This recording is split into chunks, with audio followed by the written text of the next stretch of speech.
actually had no idea that it was called the Sturgeon Moon for a little while. Like, I had heard it called a couple other things, but not sturgeon.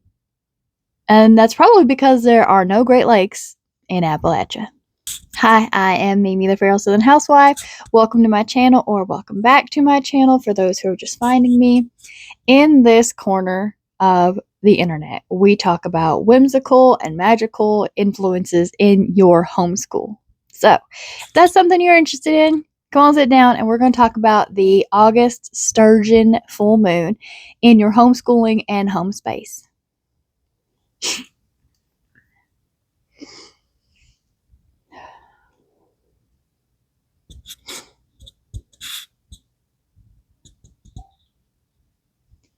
The naming conventions for some of these moons are a little silly.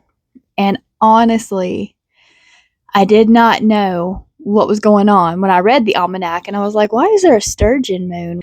That is a Great Lakes thing, apparently, and this is the time of year that the sturgeon fish and their resilient cells start spawning.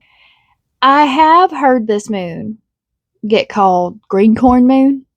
I've heard it called lynx moon, and I have also heard it called lightning moon because of all the storms that come in from the heat that settles at that end of summer. You know what I'm talking about? It feels like the hand of death is actually hot and sticky and just kind of smothers you a little bit. But with this Aquarius full moon, we are bringing it into our homeschooling space in a little bit of a different way. Now, just because we're not actually in homeschool right now, or a lot of y'all don't, some of y'all just do the normal school year, your standard year.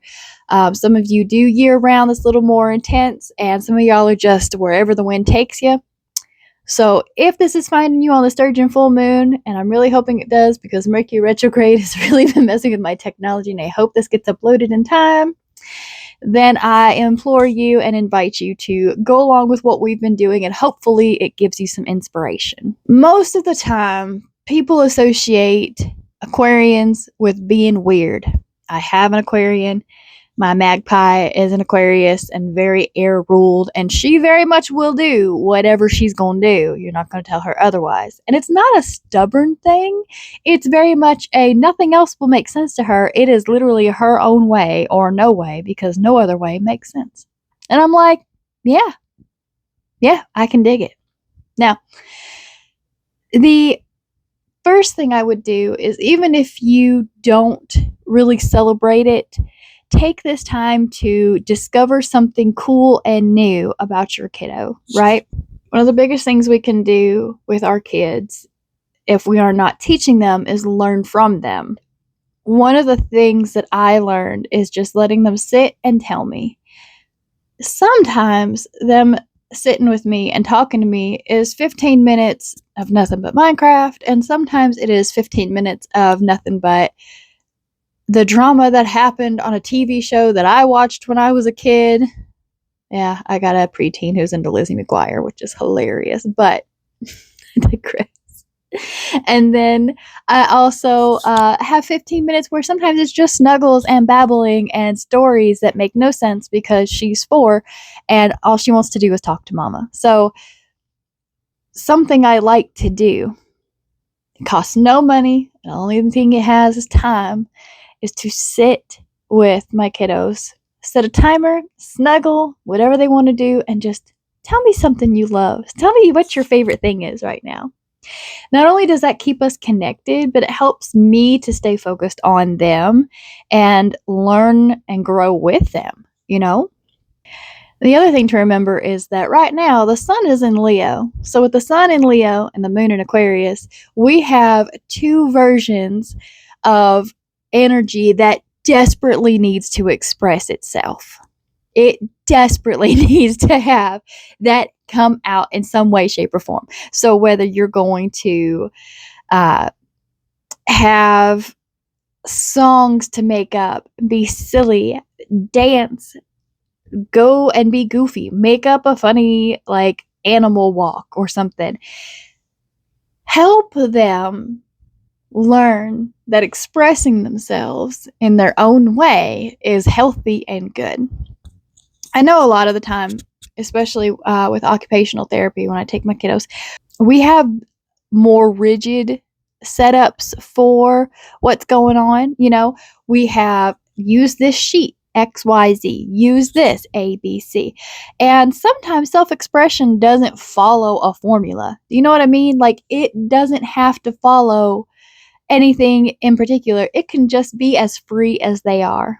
And there is nothing that heals your inner child more than being a child with your children, especially when it comes to expression. So, a couple of things to do if you are budget minded is blow bubbles and try to catch them with the tip of your nose.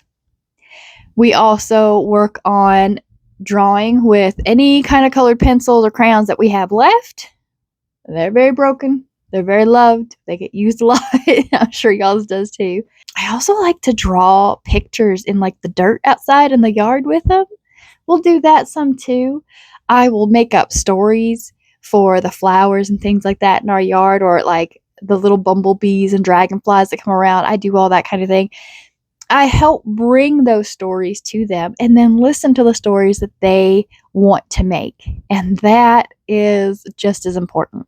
Another thing that you can do is make colored water. So with Aquarius being the water bearer, if you're not big on the Kool-Aid, you can always add your own kind of sweetener, your own kind of fruits. I think we're doing blueberries for ours. I think that's what's in the picture right now.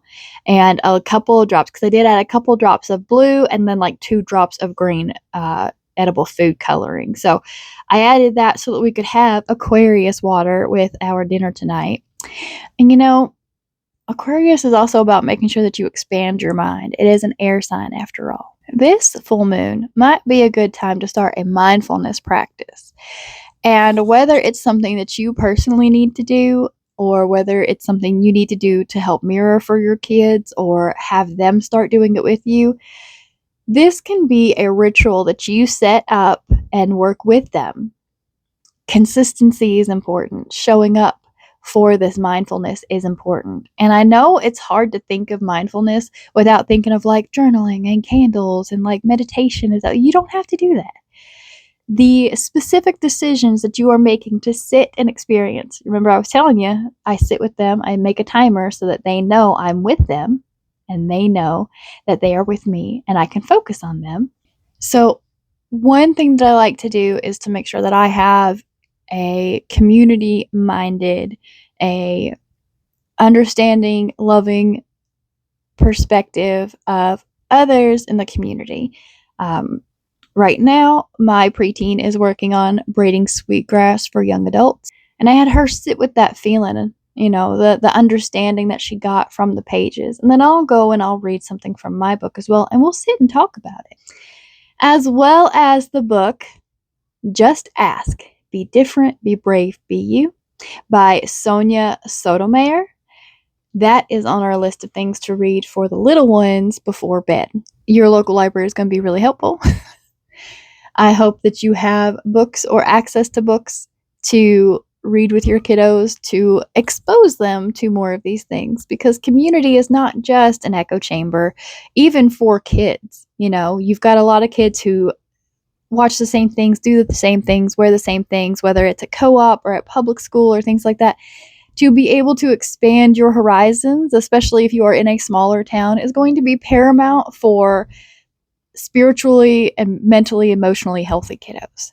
Something else that you can do if you are able to do so is to volunteer at the community, whether it's with a food bank or even the animal shelter, or even if it's just walking on your normal walk and picking up trash on your way.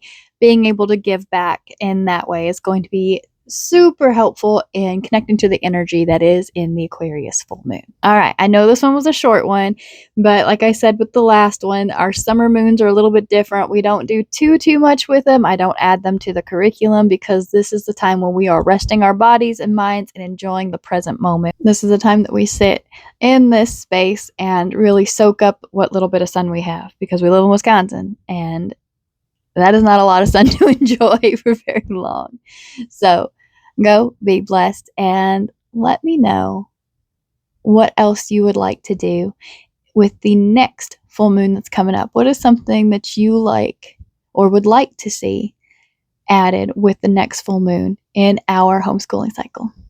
I'll talk to you later. Bye now.